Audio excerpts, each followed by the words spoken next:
Hey listeners, we have some special music in this month's episode. The song you'll hear toward the end of the episode is by Ominous Voice, based on themes originally written by Shuki Levy and Haim Saban. Ominous Voice has made a ton of great stuff, all of which is available at youtube.com/ominousvoice. That's youtube.com/ominousvoice.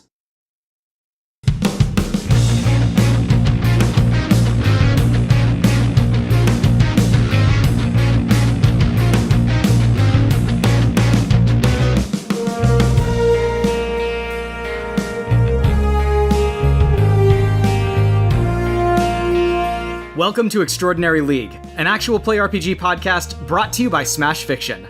I'm Dan Mulkerin, your game master. Playing Stitch is Kit Mulkerin. By the power of League, I have Ohana! No. Playing Dante is Liz Logan. I'm not related to that thing. Playing Nico Minoru is Miles Schneiderman. I will hold my action. Playing Helena is Megan Bob. You want to be my sandwich? In Siberia, when planning escape, you take weak person with you. They're called sandwich, because you eat them. Playing Mordin Solus is Claire Mulkerin.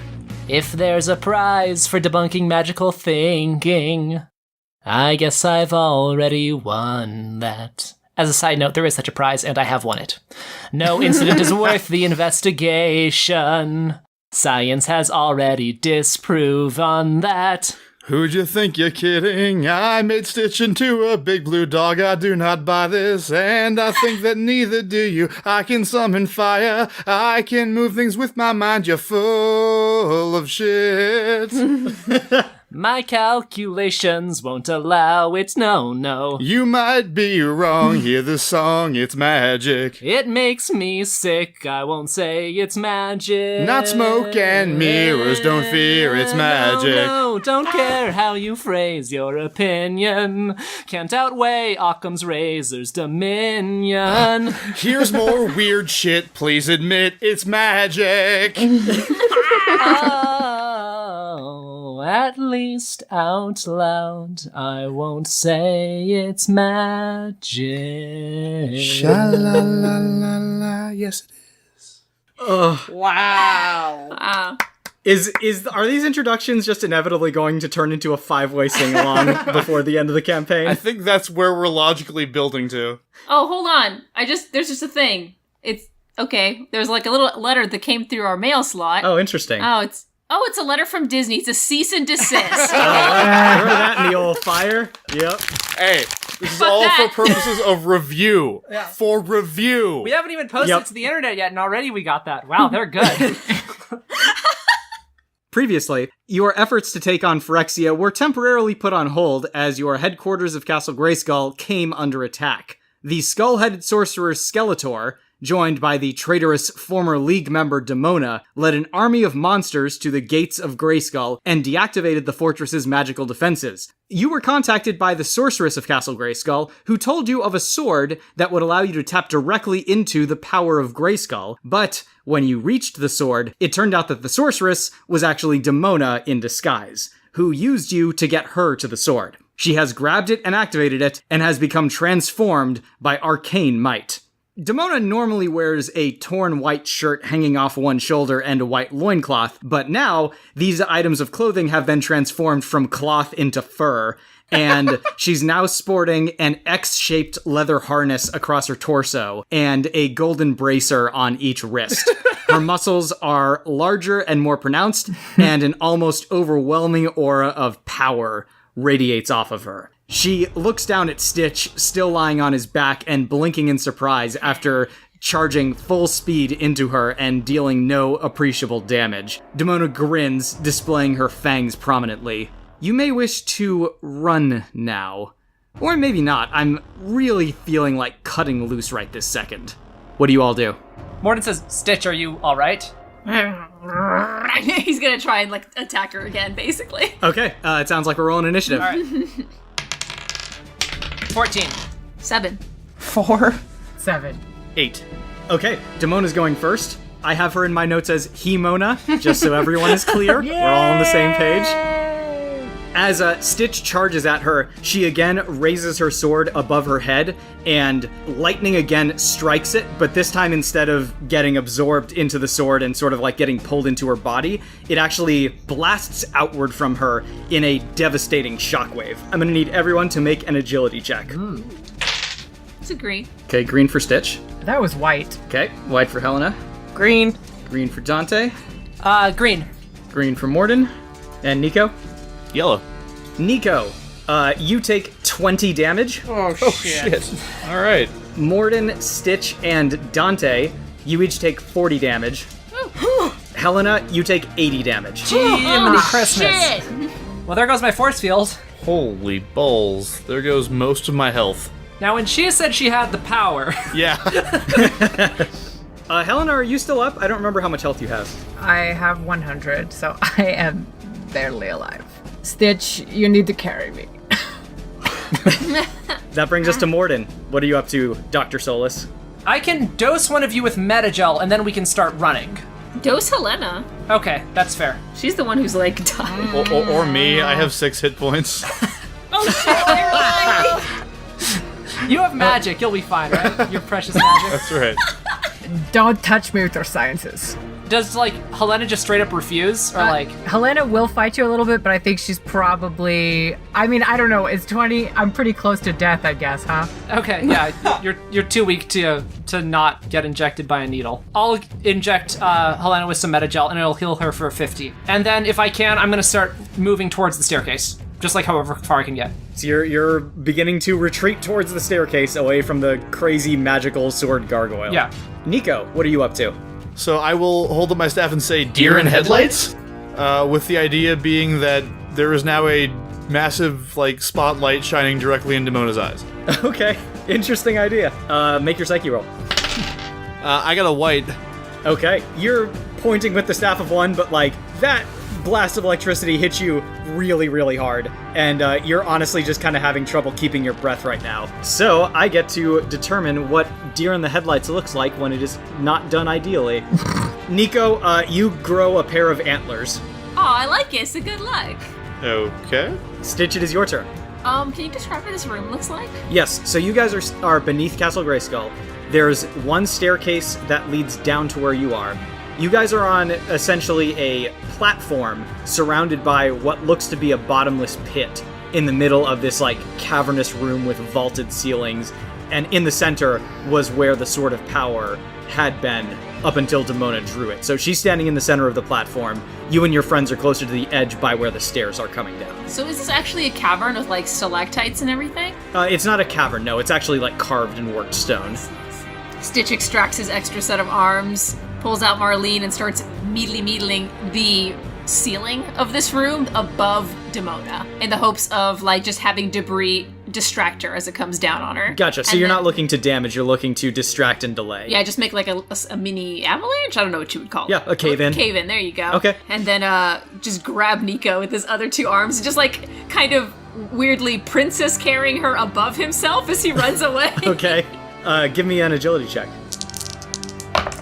Green. It's not the most destructive wave, but you do manage to knock loose several large chunks of rubble from the ceiling, and also you topple one of the pillars on the side. So it's taking her several seconds to sort of, either deflect them as they're coming down, or, like, reach out one hand to grab the pillar. You're seeing that her strength is making it so that none of this stuff is even remotely too heavy for her to move, but all of it is kind of unwieldy, and there's, like, kind of a lot of it, so she's definitely being slowed down by all of this. And then you run over to Nico, pick her up in your extra set of arms, hold her plank style over your head, and begin running for the stairs. Let's go, dear lady! Helena, it is your turn. What's Mordin doing? So Mordin just shot you full of Metagel and now is running away. Okay, then you know what? Mordin did a good science. I am kind of surprised. I follow him to see if he does better science, maybe. Helena is also making her way towards the stairs. Dante, the cheese stands alone, and it's all you, bud. Dante, don't be a hero. I was just gonna say, so we have two options here. One, I can whip out Frostmourne. Yes, I'm talking about the sword. And cut her Achilles tendon. Or I can cut her clothes off because maybe she'll feel shame. I don't know. Will that distract her while she tries to cover up? Maybe? I think the real question is, can you? I mean, I think I She can. has the power, as we've seen. But have you seen my hot man bod? I wrote a song about it. Fortunately, Did we you all ever? have. Wait, everyone's by the stairs, huh? Yes. Dante runs for the stairs. Okay. He's just like standing there having that like dramatic anime stare down Yeah, at her, I'm and then just runs. I'm imagining him doing like the Count Rugen thing, like, you know, pulling out the Frostmourne and like wielding it really dramatically and then turning and running. Yep, exactly. The scene now shifts to the exterior of Castle Grayskull. The armies of Skeletor, which are now much reduced, have had their every attempt to gain entrance rebuffed by the combined defensive efforts of Amethyst, Max Rockatansky, Finn Balor, Sir Didymus, and James Dalton Bond. The Five Leaguers stand atop the outer wall. They're weary and they're beaten down, but they are still ready for whatever attempt the army decides to try next. Unfortunately, they are not paying attention to Demona when she comes up from behind them. The fight is over quickly. Demona not only has the advantage of surprise, but also her overwhelming magical and physical power. And after a fearsome but tragic few seconds, Demona stands atop the outer wall of Grayskull and declares, "The castle has been taken. Grayskull is ours." The assembled monster army raises up their fists and lets loose a collective roar of triumph. Skeletor strides forward to the front of the army, looking up at Demona from across the chasm directly in front of the castle. "Well done, Demona. I wasn't sure if you would actually deliver. Now, throw down the sword as we agreed and we will split the power of Grayskull." Bullshit. Demona says, "I do believe I'll be altering the terms of our deal, Skeletor. The power is all mine, and it will remain all mine." "What? Listen here, you scaly witch! You turn on me and I'll turn you into a suitcase! Now give me the power!" At this point, a smirk appears on Demona's face. She points a finger at Skeletor, and a blinding bolt of white energy leaps out. Skeletor is enveloped in a burst of light for just an instant, and in the next instant, he is completely gone. Havoc staff and all. Wow. No! He cursed her sudden but inevitable betrayal. This does, I will point out, not disprove my theory that he has 1 hit point. Correct. Demona says, "Guess he couldn't handle the power." And with that, she raises her hand above her head. Magical energy pulses out, and the great drawbridge of Castle Grayskull lowers down and bridges the chasm in front of the castle. She declares to the army, "Now, listen here. You all serve me now. And I say to you all, whoever is able to find the secret chamber of the sorceress in this castle will be showered in the riches of 1,000 plundered worlds. Now go, and do not stop until all the power of Grayskull is mine." And with that, the army surges forward. So we cut back now to the 5 remaining Leaguers. Where have you guys retreated to since running away from Helena? The ventilation system. Fuck. This castle has vents. I was gonna say, is there one? You can give me an intuition check with a bonus if you have perception. Stitch. White. Okay. Green.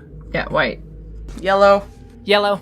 So, Dante and Mordin, you actually happen to find a secret door as you were running through the halls, which has led into this kind of like interconnected series of secret passages within the actual walls of Castle Grayskull. So it's not a ventilation duct per se, but it's this like, you know, secret web that you can kind of use to flit unseen through the castle. You said it was like tunnels? It's not tunnels, it's like, imagine the secret passages in the game Clue, Okay. which all of you, of course, are intimately familiar with. I don't know why I'm relying on this again. There are a bunch of, like, secret small hallways within the walls. Yeah, so the scene opens with you guys having sealed yourselves in these secret tunnels, as you can hear the sounds of monsters beginning to make their way through the halls of Castle Grayskull, apparently looking for something.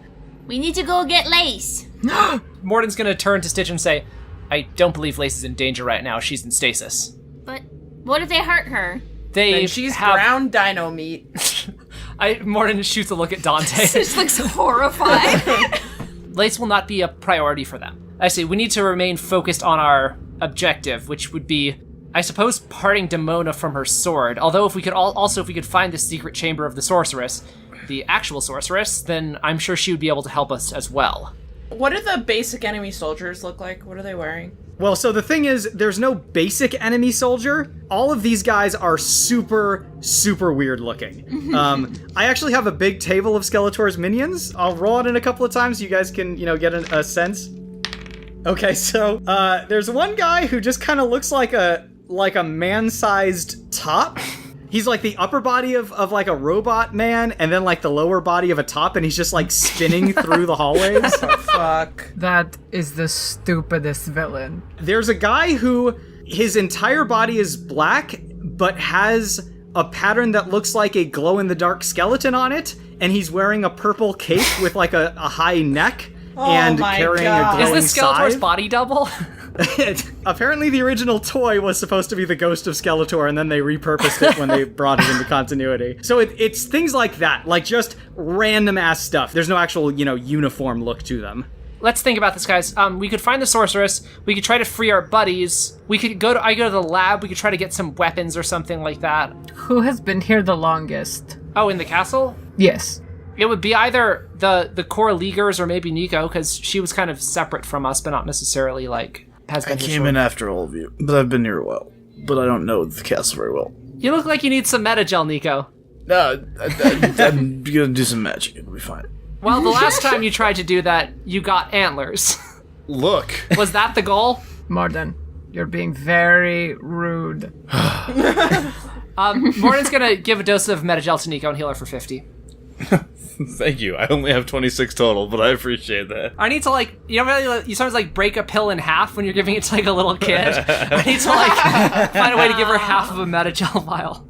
Whose office would have the best stuff in it as far as information about the castle itself and any information about the Power of Grayskull? Well, there's always Snow's office. Yeah, we have established that Elijah Snow has an office. Yeah, and it probably contains lots and lots of manila folders with very interesting things. So it's possible that he would have layouts of the castle that might have a secret chamber. That's true. Wait, you're asking me to break into that guy's office? He's scary. What do you guys feel about that, about going to Elijah's office, try to get some info on the castle? I've always wanted to steal the snow globe on his desk. Let's go. I mean, he's super cranky, so... I know, that's what we like about him. Do we want to split the party and have other people do other things, or Never we all split the party. Because we could also free people. Freeing people is good. Going to the lab is good. Stitch is just gonna start walking to the lab.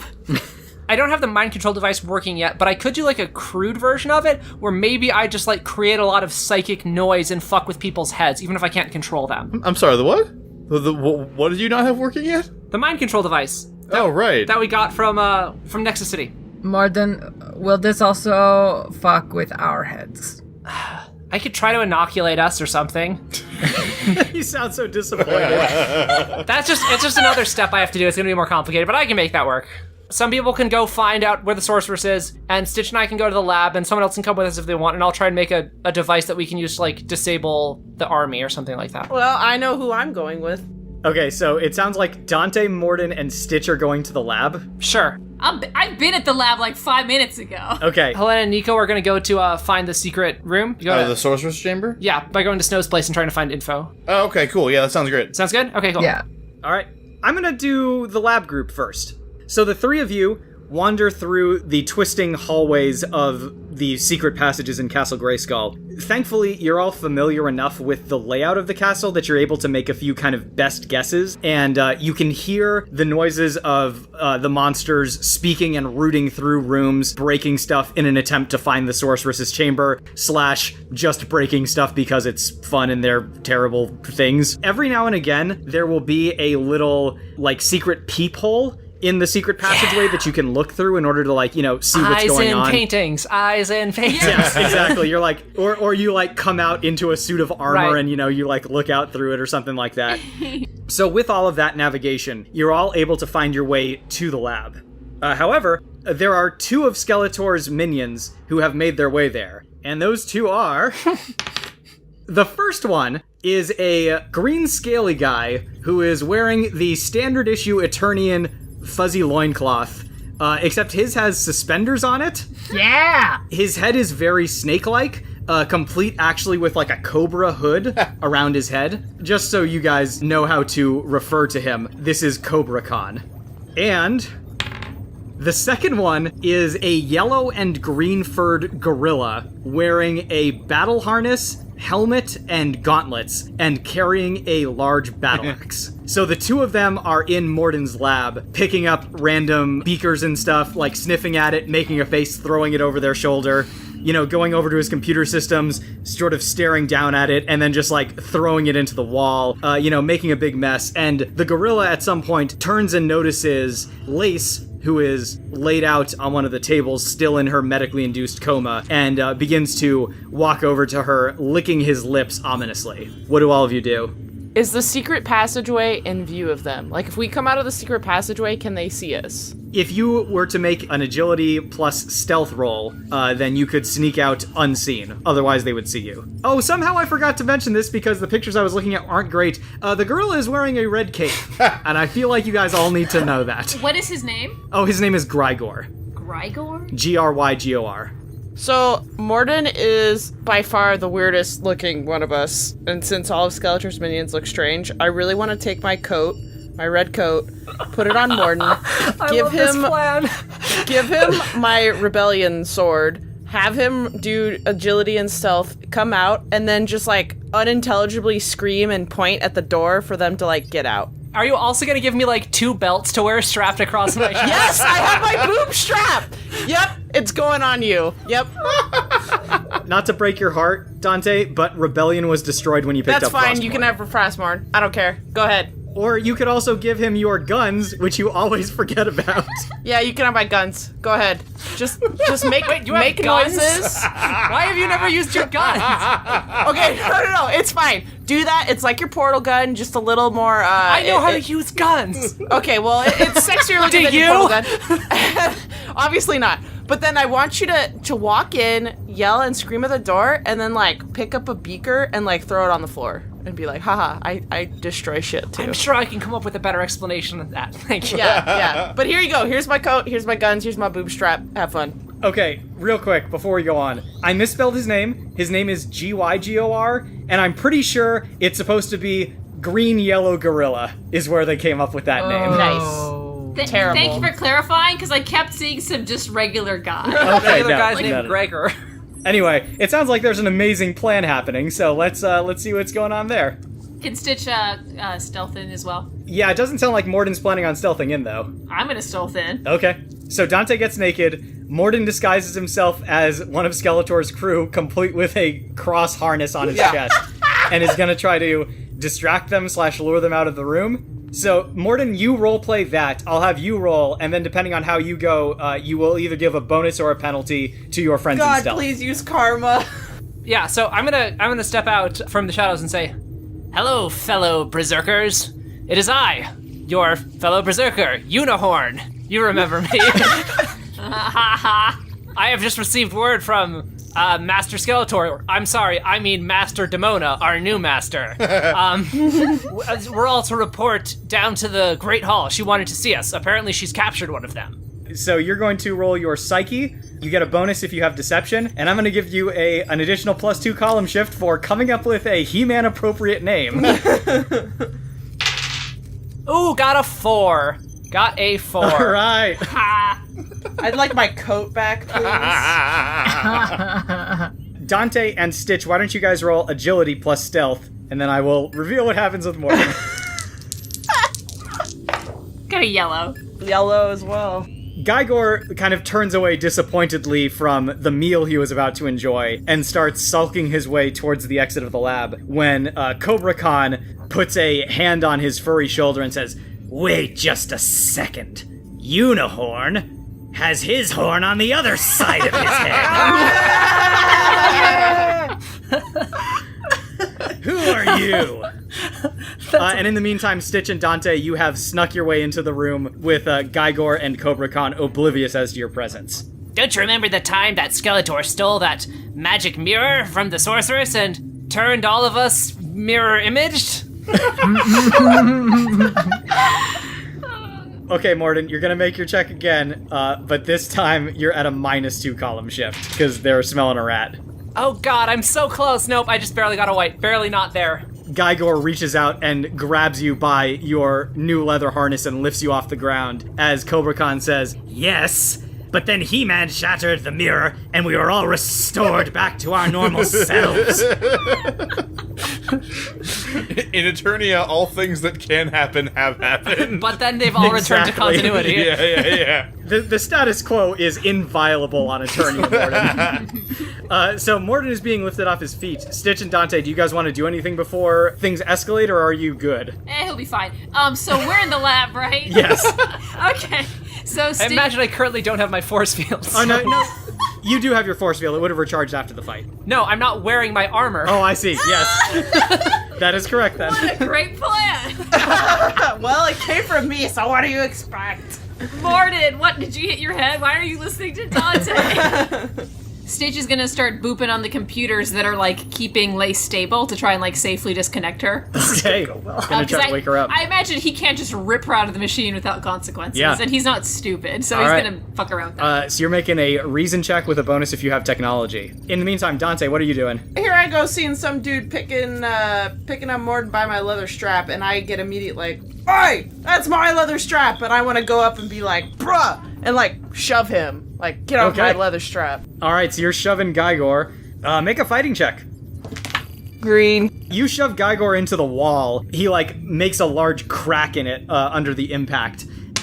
Mordin, you slip out of his fingers as he hits the wall. He turns toward Dante, who has emerged, and he sees that Stitch has also emerged, and now these guys are recognizing you from the wall, and they are drawing their weapons and preparing to attack. So, let's roll initiative. 7. It's 12. And I got 6. Stitch, you are up first. How did your technology check go? So, Mordin is used to too many wacky people trying to get into his lab and do stupid things, so it is really password protected. Yep. So no, he got away. You've like pulled up your eyelid and are trying to fool the retinal scanner, and it's just not taken. All right, so yeah, the computer's not working. What do you do now? He realizes that he's gonna need Mordin for this, so he's gonna run over to Mordin, pick him up, and then run him over to the computer. Do this! Mordin points at the snake guy and says, "Do that." Stitch just looks at the snake and cracks his little knuckles. Stitch is gonna try and run up the snake guy's body, pull his neck up, and try to wrap a little ribbon out of his own neck. Okay, give me a strength check with a bonus if you have wrestling. God, his neck probably doesn't work like that. I might kill him. Yeah. That is a yellow. Yeah, you tie his neck into a knot. He's like, breathing got harder. Yeah, his face kind of puffs out and turns blue, and his little snake tongue is like sticking out from between his lips. And that brings us to Dante. I'm still mad at Gorilla Bro. Is he wearing pants? No, he's actually not. He's just wearing like a belt and a harness and some pauldrons and a helmet and a cape and some gauntlets. Just the essentials. Yeah, absolutely. Alright, I want to try to choke him out with his stupid cape because only I can wear red flowy things off my back. Sure, they should have learned this lesson with Dracula. All right, so give me a strength check with a bonus if you have wrestling. Oh boy, white. Yeah, nope. You grab his cape and try to put it around his neck, but he just sort of like turns around with you, so you guys are just like spinning around in a circle. Mordin, it is your turn. Lace is in, like, a stasis thing, right? Yeah, she's in a medically induced coma. Is there a way we can transport her without, like, harming her? Yeah, I would say you'd have to roll a reason check with a bonus for treatment. I will do that, and I will spend karma. Yeah. I get a yellow. So you have successfully disconnected Lace from the machine. She can now be moved. You could try to wake her up. Otherwise, she will wake up on her own probably in a couple of hours. So, if you don't want that to happen, you'll probably need to, re-induce the coma. Otherwise, she'll be out for a little bit. If we can, yeah, I'll give her like a little dose of sedatives or something, and then as we're heading out. So am I just like holding her? Because I imagine she's really freaking big and heavy, and I probably can't carry her. I was imagining her being on kind of like a hospital gurney, so it That probably works. has wheels. Is it an Eternian hover gurney? There you go. Yes, absolutely. Dante, Gygor turns toward you as you continue to run around him in a circle holding his cape. He brings back his battle axe over his head and chops down at you.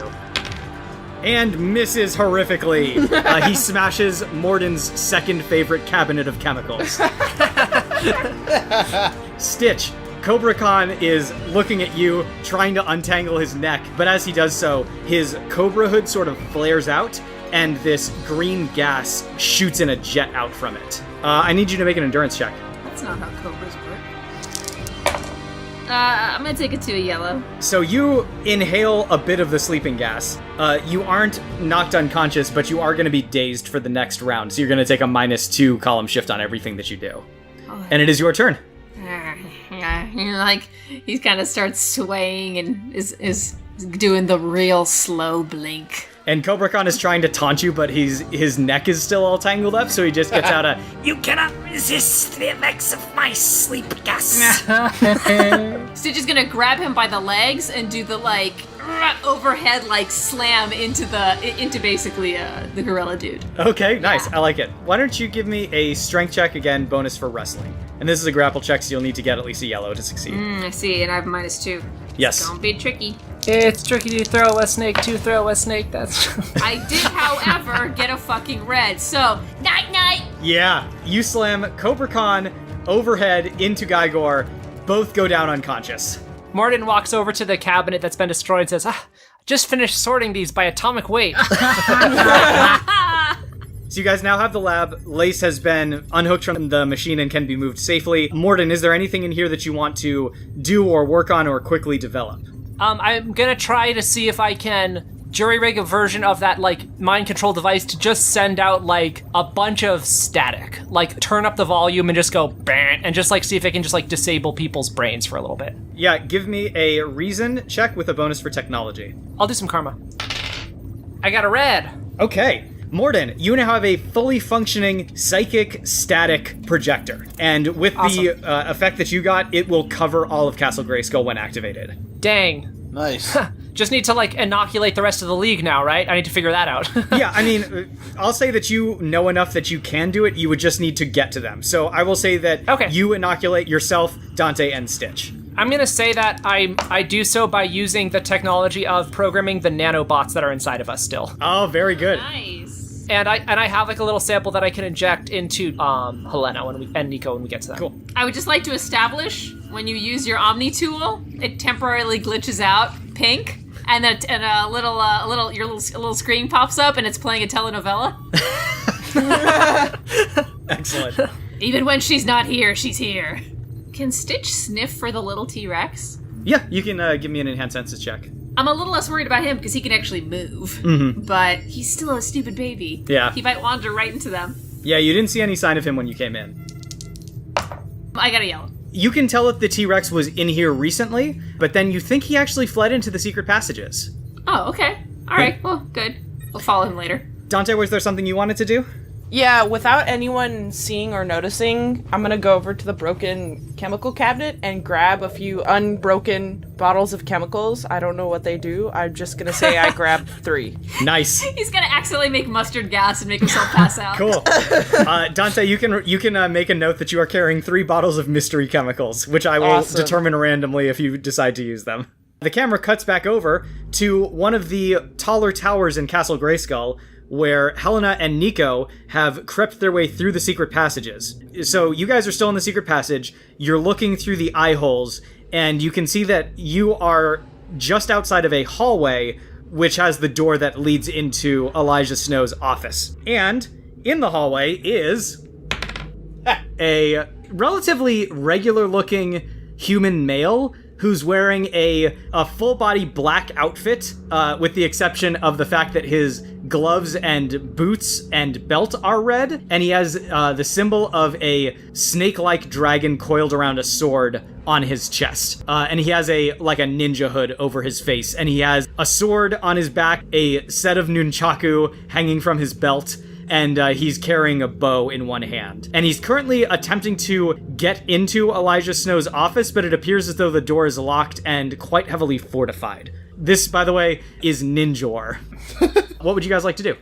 Dan, I'm gonna point my staff at Ninjor's back and whisper, Ninjas aren't real? in an attempt to send him into a crippling existential crisis. I like it. Let's see how you do. Nope. Green or white. Ninjor turns invisible. Oh! So he's gone as far as you guys can tell. Okay, did I get rid of him? Nico, before we go out there, I just wanted to ask. Is there a thing with you and Mordin? There's a lot of tension. Nico does not respond to this. You know, if there was going to be a love triangle in this game, I was not expecting Mordin to be the focal point. Seriously. It's fine. I just was curious. No response. Fine. You don't have to talk about it. Yeah, Helena is gonna have both knives palmed and ready and walk out there. Probably walk out there ahead of Nico, because Nico's still got those antlers, although Helena is hoping that Nico will gore someone. Are those still there? Yes, they are still there. I give myself super strength that only lasts a scene, but the antlers, those have to stay. Absolutely. Anyway. As the two of you exit, you suddenly hear a voice come from somewhere in front of the door. This voice is speaking in a horrifically offensive Japanese accent. No. I'm not going to imitate it. Essentially what he says is, you dare to attempt to sneak up on the ninja? This is foolishness. So, just imagine that in the worst Japanese accent you can possibly imagine. Ugh. Ninjor gets a free round of attack on you guys because he is invisible.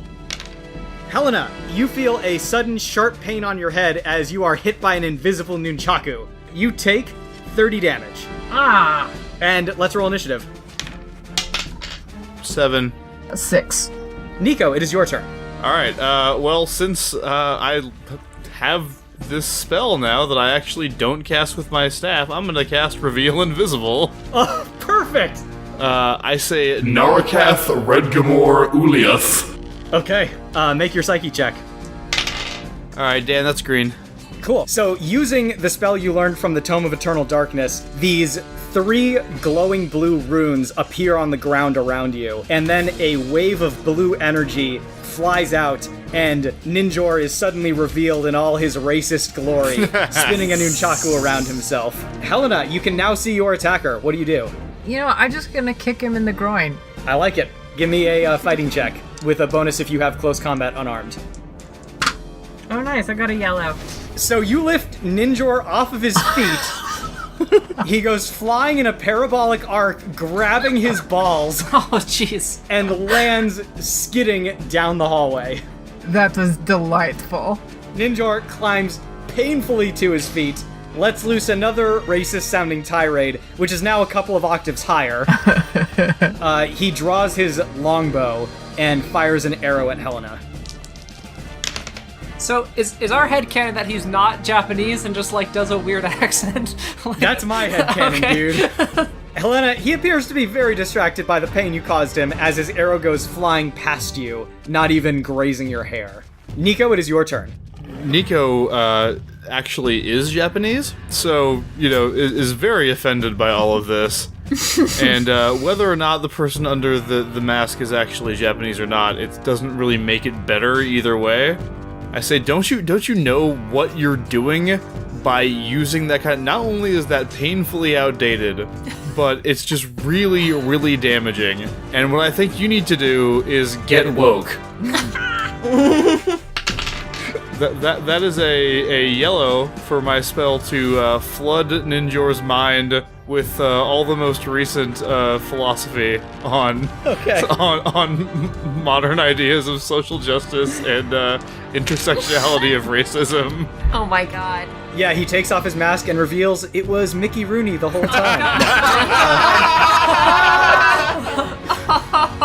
Ninjor's eyes go wide as he suddenly realizes all of the implications of what he's been doing, and he says, I just really admired the culture, and I don't know, like, I was really into anime when I was in high school, and gosh, do I need to take down my replica katanas that I bought from the mall? I don't understand. He's very distracted at this point. Helena, it is your turn. I'm gonna use Intimidate to get him to help us. Roll me a psyche with a bonus if you have intimidation. I do. You know, I'm gonna spend a little karma on this. It'll be green. He fails his psyche check. What exactly do you say to him? Do you want to be less awful? He looks up at you, tears swimming in his eyes, partially from the ball pain. Do you know what would make you less awful? What's that? If you broke down this door and then sat quietly in the corner forever. Yeah, there's a fine line between appreciation and appropriation, and I think that if you help out, in my case, an actual person from the culture you're imitating, it would, go a long way toward rehabilitating your mindset. You can be an ally. Yeah, exactly. He slowly nods, draws his katana from his back, and he says, yeah, that makes a lot of sense. He walks up to Elijah Snow's door and chops it down with his katana. Yes! Okay, now you sit here and stay there. All right, yeah. I mean, I just have so much respect for... No, okay, I'll keep quiet. And he sits in the corner. Nico, before she enters Snow's study, gives him a list of recommended books to read on the subject. Okay. How many of those creepy anime body pillows do you think he owns? Well, I think the better question is, how many has he gone through? Oh, God. Wow. All right, you guys have free reign in Elijah Snow's office. So if you would like to look through it, you can do some reason with a bonus if you have investigation, unless you have another means of searching that you would like to employ. Helena, her reason is typical, so I think Helena's method is just going to be grabbing random folders and, looking through them and going, oh, I wonder what this is. Does he have, file cabinets? What does he have? Oh God, yes. He has so fucking many file cabinets. You see that basement level of the planetary building in Rio de Janeiro, and that one issue? He's got so fucking many. So, does he just refuse to go digital? Oh yeah, he definitely refuses to go digital. He's an old man. He was born in 1900. Yeah, Summer's been trying to get him to do it for a while, but he's a crotchety old man, dude. In fairness, she's only doing it so she can hack it more easily. Yeah, that's right. I'm gonna start by giving the basic reason check, and we'll see what happens. Yeah, go for it. Well, that's a white. Helena, did you roll your reason check? This may surprise you. Pretty sure that's a white. Yeah, the two of you are digging through this thing. You're not sure how he's arranging his files, but it's it must be based on maybe ancient Sumerian or something, because it doesn't make any sense to you guys. Atomic weight. All right. I'm gonna say screw this. Hold up my staff and say map finder. And that is a yellow. Several of the drawers in the filing cabinet slide open, and you can see that a number of pages and folded pieces of paper float out and arrange themselves neatly on a stack on his desk. Awesome. I'll start looking through those. You guys are looking through his maps. He has a lot of maps of the various different planes and worlds that he's been to. There is actually a map of the surrounding area of Eternia, and you find that professional paranoid information gatherer Elijah Snow has indeed mapped out the entirety of Castle Grayskull. As you're looking through the map, it doesn't appear that he's found anywhere that he's identified as being the sorceress's chambers. Nico, as you're looking over it, that stone amulet that you found tucked into the pages of the Tome of Eternal Darkness begins to pulsate. Ooh. I'm gonna, I meant to do this earlier, but I'm gonna go ahead and put that on. As you put it on, and you're sort of leaning over the map, it's almost like there's a magnet because the amulet is pulling in a specific direction. Okay, I allow myself to be led. The amulet basically settles over one specific area of the map of Castle Grayskull, which appears to just be empty space. It's just like a solid wall, basically. Yeah. Well, this is an interesting thing. Helena's gonna grab a highlighter from off of Elijah's desk and just circle that part on the map really big. Yeah, that would be it. All right, we go there. Yeah, we should probably find the others first. Does he have any weapons in here we should take? I don't know. Is he weapons guy? No, he really doesn't. Oh, that's disappointing. He doesn't have any weapons. Do you think we should leave a weapon as thank you for the maps? Ninjor immediately gets up and begins putting his ninja weapons on the desk. Oh, well, thanks, man. Appreciate it. You've learned a lot today. I'd like to think so, but there's still so much more to learn. Well, why don't you go do that? Go run off now. Okay, all right. And he like starts to do this overly elaborate like ninja bow and then like physically restrains himself from doing so and just sort of like waves awkwardly and leaves. Oh god, I'm so proud of you. Oh, you're a good influence on him. Try to be. It's the little things you do that make you really a hero. Anyway, let's go. Okay. Helena just grabs the snow globe off of his desk and just pockets it. I'll bring it back later, probably. And now we have Chekhov's snow globe. We cut now to inside the secret passages in the walls of Castle Grayskull. Mordin, Stitch, and Dante are approaching from one direction, and they can see Helena and Nico approaching from the other. And they are beginning to converge at this, like, T-shaped intersection. And just as they do so, emerging from the other branch comes Skeletor. Oh. He jumps when he sees all of you and, like, points his Havoc staff first at one group and then at the other and says, "Don't take another step! This thing's loaded!" With what? With magic! Not for nothing, dude, but I feel like mine might be better. Mordin says, "A lot of good it did ya." His staff sags noticeably, and he says, "You don't have to rub it in like that. It's been a rough day." What are you doing here? Isn't it obvious? I'm trying to find the sorceress's chamber before that traitorous Demona does. Why? Because she's a traitor, she turned on me, and now she wants to seek all the power of Grayskull, not just the one that you get from the sword, which, I must admit, up until relatively recently, I thought was all the power of Grayskull, but apparently not. Where's the rest of it? Apparently it's in the sorceress's chamber, wherever that is. Are you alone? Well, I mean, I was able to teleport away right before she hit me with that mystical blast, and all of my men seem to have turned against me. I might be able to get some of the more loyal ones to side with me. Stitch, like, pads over to him and then gives him, like, a there pat on the shin. He says, "I don't need your sympathy. I'm Skeletor, overlord of evil." I think you do need our sympathy. Are you expecting to reach some sort of deal with us? Because there's no way we're gonna help you get this power. Skeletor doesn't deal with lesser beings, but I do really want to see Demona's nose just rubbed in it. I mean, how badly? Exceptionally. That's a good reason to do things. At this point, I would give up my search for the power of Grayskull, at least for today, just so I can see her brought low. She really makes me angry. I think we can agree to that, but what are you bringing to the table? I have the sorceress might of the ages. I have learned all the secrets of black magic. Right, I got that covered. What else you got? I possess tremendous physical strength, excellent fighting ability, and a keen strategic mind. Right, even if any of those things were true, we have all that too. No, Helena's gonna poke one of his muscles and be like, "Oh." Listen, all of you went up against her, and if I'm not very much mistaken, it probably wasn't enough. It certainly couldn't hurt. At the very least, she'll have another target. Oh, That's a good point. That's sweet. Mordin turns to the rest and says, "I'm alright taking him, but I'm not inoculating him against the mind control." Alright, well, as it happens, I know where the sorceress chambers are. So, Should we really let Skeletor know that? I'm not gonna tell him where they are. Skeletor, here, I takes one of the belts off. Wear this as a blindfold.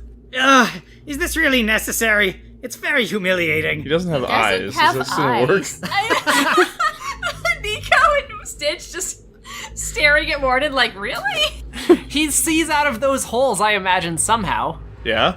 Is there a scientific explanation for it, maybe? Because seems to me like it might be magic. Should we bind him in some way so he doesn't betray us later? I'll babysit him. Stitch is gonna hold out his little paw up at Skeletor and says, "Give me the staff." No, that I will not do. Kicks him in the shin. Ow! He drops his staff. Yeah. Stitch is gonna grab the staff and, like, run behind the rest Careful, of the Dante, he has 1 hit point. Stitch is gonna run up onto Dante's shoulder. All right, so with Skeletor momentarily incapacitated, you all blindfold him. Very well, you've passed my first test. Oh, Helena's gonna climb up and sort of like sit on Skeletor's shoulder and kind of steer him with her hands on his head. So with Skeletor blindfolded, disarmed, and Helena riding on him, you all follow the map through the secret passages. So, just before we go on, I am gonna inject everybody else in the team with the stuff that will make them immune to the device, and we've been bringing Lace, but I think we're gonna leave him in this passageway for right now. Sorry. All right. And eventually, as you're coming to the hallway that was marked on the map, you see that, similar to the way that it did when you found the chamber with the power sword, a door just seems to form itself out of the wall as you all get close. I open it. When you open the door, there's a sudden burst of magical energy that rushes out, and basically, like, everyone's hair stands on end, and your skin all raises up in goosebumps. Man, guys, that must be some powerful magic to make Skeletor's hair stand on end. Gotta tell you that much. Skeletor comments from his blindfold. I don't know what you did, but anyone with magical talent nearby will almost certainly realize where that came from. Alright, well then we better move quickly then. So the room that you all step into is not particularly large, but its high ceiling and shadowed corners give the room kind of an otherworldly feel, as though it exists outside of space. The most notable feature here is a steep stone staircase that ascends up to a large throne in the shape of an elaborate, monstrous skull. Lying at the foot of the stairs that lead up to this throne is the body of a woman garbed in clothing made out of blue and white feathers, complete with large orange wings beneath her arms and a headpiece designed to look like the head of a hawk or a falcon. With her legs left inexplicably bare. Correct. Not inexplicably. The explanation is Eternia. Her body shows signs of damage from magical attack, and she looks pretty definitely dead. Although it's a little hard to determine exactly how long she has been dead for. In her hand, she is clutching a sword. It looks identical to the power sword that Demona claimed not long ago, except that this one has an oval-shaped blue jewel in the hilt. Yes. Shit. Yes. Shit. So, Mordin's gonna go over and look at her and says, if Demona did this, then she already found the chamber, so it must have been someone else. Can you make sure she's... Mordin's gonna start, checking her out. Is she dead? Or is she mostly dead? Give me a reason check with a bonus for treatment. Alright, I'm gonna spend some karma and try and figure out what I can. Yellow. Mordin, you've found out a couple of interesting things. First of all, it's very strange. You're not 100% sure she's dead, but there's every reason to indicate that she should be. It's very strange. You would almost swear she was being held in stasis, or maybe is in, an extremely deep coma and about to die. Right. But you've really never seen anything like this. So I'm gonna say, if she died seconds ago, is what I'm gonna say, because there's, no sign of any sort of post-mortem stuff, I imagine, right? Okay, cool. The other thing is that you don't think she received the injuries that killed her here. There are signs that she actually moved around quite a bit after she received them, and perhaps only, came here as she was dying. Right, okay. First, I'm gonna walk up to her and poke her and be like, hey lady, I'm gonna borrow your sword. I might bring it back, but I might not. Dante, as you say that, Frostmourne on your back suddenly coats itself in ice, and the ice spreads over your arms. Whoa. I'm sorry, baby. What's going on with that, buddy? Jealous. Oh, that's not good. I won't do it. I'm walking away. Oh. Give me my arms back. My beautiful arms. Stitch is gonna go over and kind of gently. Is she gripping it? Not strongly, but yes, her fingers are on the handle. He's gonna gently take it from her. Stitch, as you pick up the sword, there's suddenly a flash of light from the doorway that you all entered, and you see that Demona is standing there, still magically enhanced and holding the power sword. Dan, while all this has been happening, I would like to point my staff at the woman and say, revive. Give me a psyche check. That's a yellow. So basically, your magic begins to flow out and circle around this woman's body, just as Demona appears. Demona says, not only did you escape from me, but you found the chambers of the sorceress before me. I have to say, you've proven to be quite resourceful. Now, this is the best and only offer you will get on the matter. You can bow down and swear your allegiance to me, and I shall allow you to serve me as I rule over Eternia. If you defy me, you will die. There is no alternative. Get bent. You guys hear a tiny squeaky roar. And you see that the tiny T-Rex has emerged from the secret passage Aww. and begins to run toward Demona. Oh. Demona lashes out with a foot. You hear a crunch. No! And the T-Rex goes flying through the air. Oh my god. No! Stitch is gonna, just throw the sword backward. I'm gonna say, it, kind of skids in the direction of Helena. Yeah. And he's gonna basically go run and see if the little T-Rex is okay. I'm gonna use my berserk mode because I am so angry that she would hurt a baby. You touched a baby. Oh. No, you know what? Fuck it. All right, I'm grabbing the sword and I'm pulling out the snow globe and putting that in my other hand. Dual wielding. Oh, it's serious now. Yeah. Helena, when your hand wraps around the handle of the sword, you hear the words in your head, "For the honor of Grayskull." What does that mean? Say it. Okay. For the honor of Grayskull. Glowing motes of light begin to pour out of the crystal on the hilt of the sword, and they begin to spiral around Helena. As they go, Helena, your outfit transforms into what can only be described as warrior princess wear. So it's like a warrior parka. As the transformation is complete, without really thinking about it, you hold up the sword, and this beam of light shoots out from the crystal in the center, and it strikes the motionless body of the tiny T-Rex. You see that he is wrapped up in energy and quickly begins to expand out. I can't. Oh my god. As he climbs to his feet, suddenly totally restored, and now a full-size T-Rex. Oh my god. Oh, fuck yes. Does he have Pegasus wings? No. Shit. Damn He it. has, instead of arms, he has 2 gigantic Gatling guns, and he is wearing sunglasses. Okay. Oh, Can, a tear rolls down Stitch's eye. It's so Yeah. beautiful. Oh my god. Helena's gonna kiss him on the nose and say, "You're the most beautiful baby."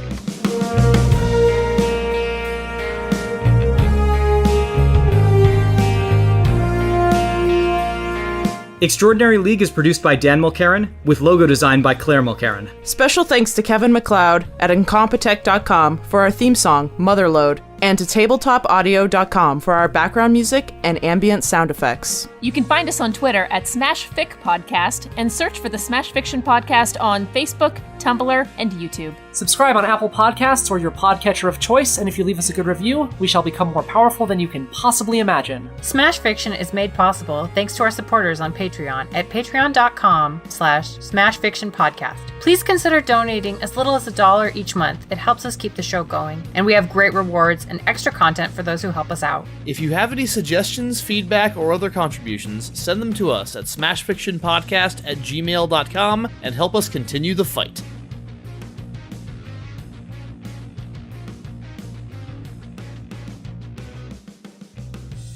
I do have sleight of hand. I could do some close-up magic, but I think I'm just gonna take my turn and You're like, that sword is impressive, but was this your card? I just imagine Helena summoning doves, and then the doves kill people. no. You're like, Yeah, this game is being GM'd by a blatant anti-Skeletor partisan. It's okay. Yep. A blatant mumriest.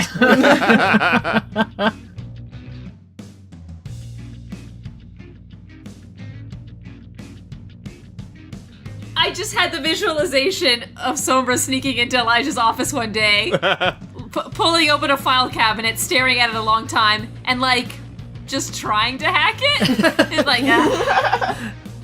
Maybe not everything can be hacked, and everyone.